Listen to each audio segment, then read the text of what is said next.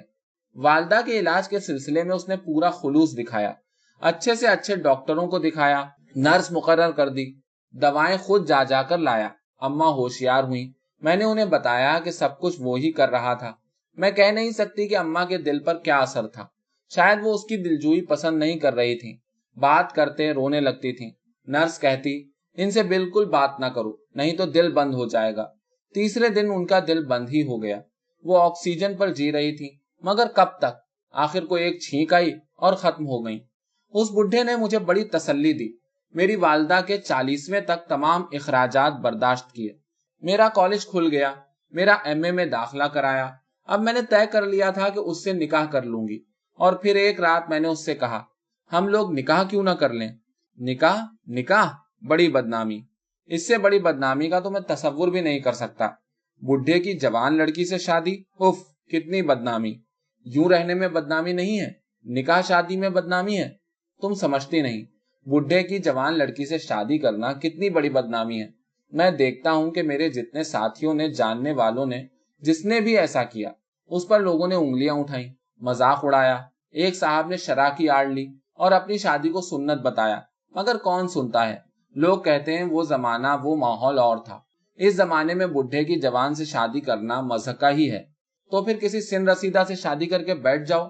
جوان لڑکیوں کی زندگی خراب کیوں کرتے پھرتے ہو؟ میں نے غصے میں آ کر کہا۔ زندگی خراب؟ میں زندگی خراب کرتا ہوں؟ میں زندگی بناتا ہوں۔ تمہاری زندگی میں نے خراب کی یا بنا دی؟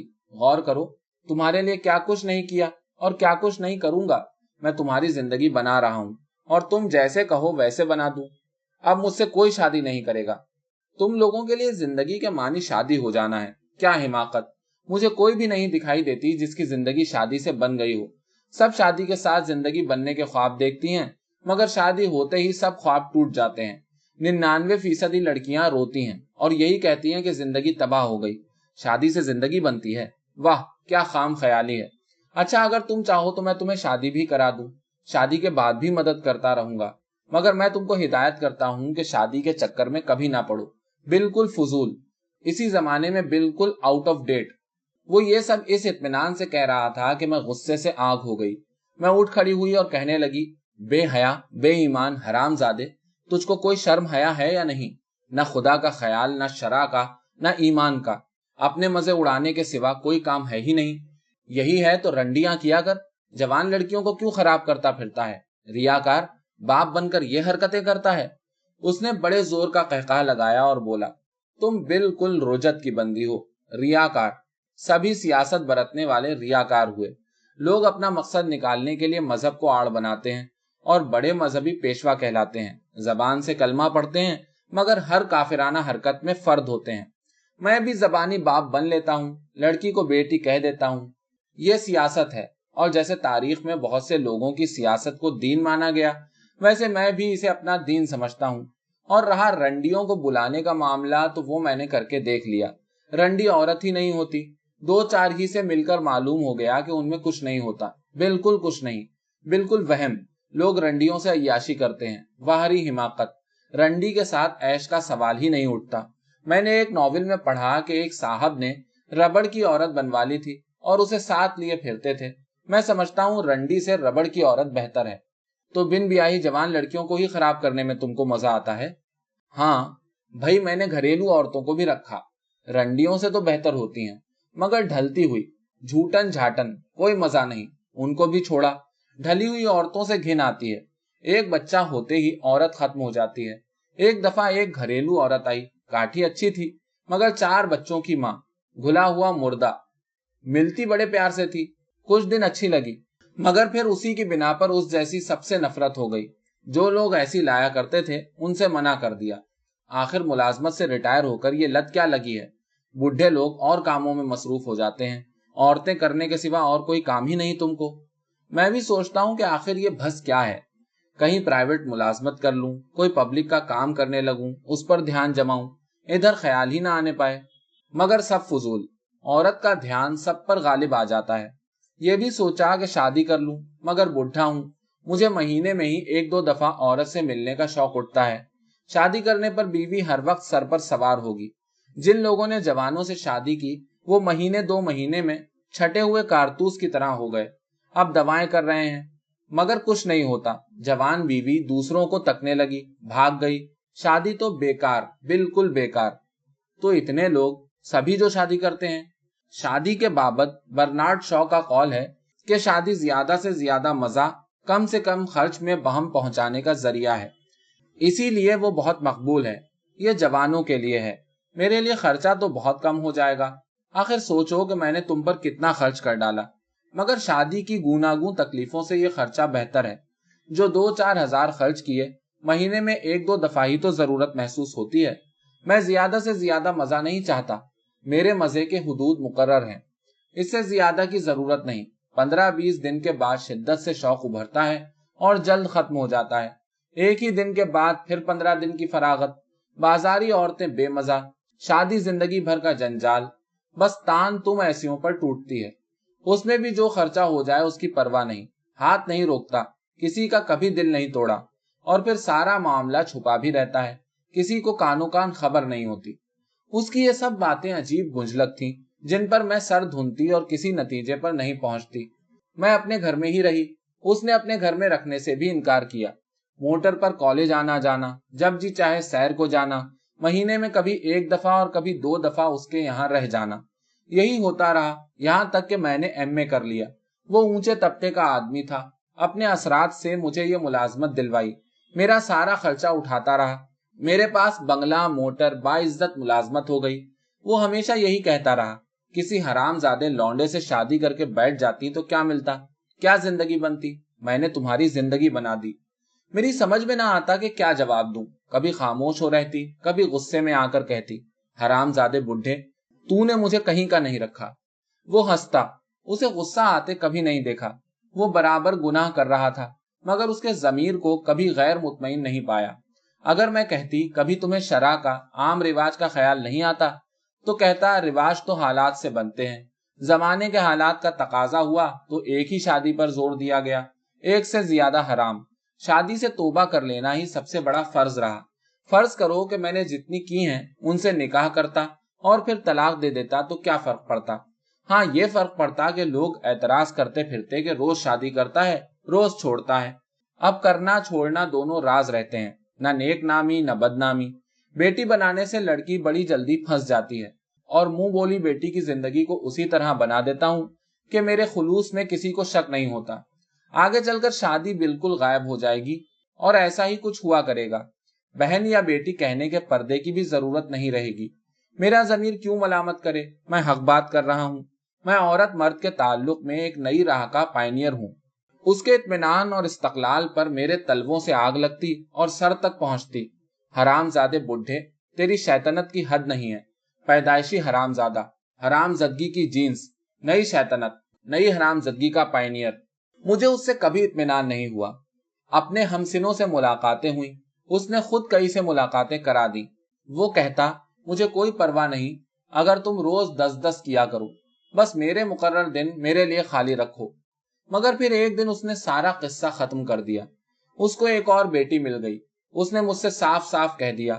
مجھے اتنا غصہ آیا کہ میں نے اس کا شہر چھوڑ دیا اور یہاں ملازمت کر لی۔ اس کے شہر کی تمام جائیداد بیچ ڈالی اور یہاں جائیداد بنا لی۔ یہاں آئے ہوئے 7 برس ہو گئے ہیں۔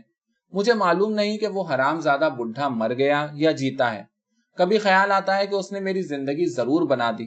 جس حالت میں میرے والد مجھے چھوڑ گئے تھے، اس کو دیکھتے ہوئے کسی اسکول میں پڑھاتی ہوتی یا کسی کے گھر میں کھانا پکاتی اور بچے پالتی ہوتی۔